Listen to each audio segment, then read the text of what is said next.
David Gibson was a very unassuming individual unless you knew him. And once you got to know him, he was very interesting, fascinating person to talk to, very intelligent. He was triple board certified, and I know when I started my practice there was no such thing as certification, and an attorney had to practice all different types of law if they wanted to survive in solo practice. So I started out doing that and then gravitated over to family law. And when one of my better clients that I knew I wanted to maintain a long-term relationship with came to me and said he had been charged with DWI, I knew I was not the attorney to try the case.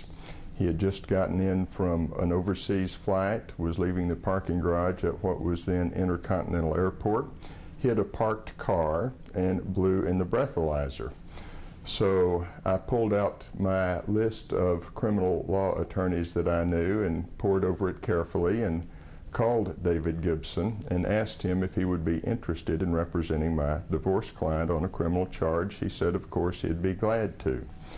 Well, Joe went and met David, and after that he and I had a conversation, and he said, well, are you sure he's the one for me? He doesn't seem dynamic enough. And I said, well, I think he'll do fine for you. So after they had the trial, I saw Joe again and I asked him how the trial went. He said, well, the jury convicted me, which was of no surprise to me. And I said, well, how did Dave do? And he said, well, Mr. Gibson did great.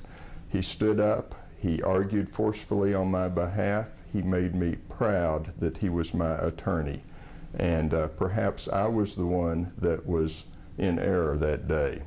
And I think that's all perhaps we can ask for, is someone who comes into this earth and makes us look at things a little bit differently and feel better about ourselves and our fellow men. And that's the way I remember David Gibson.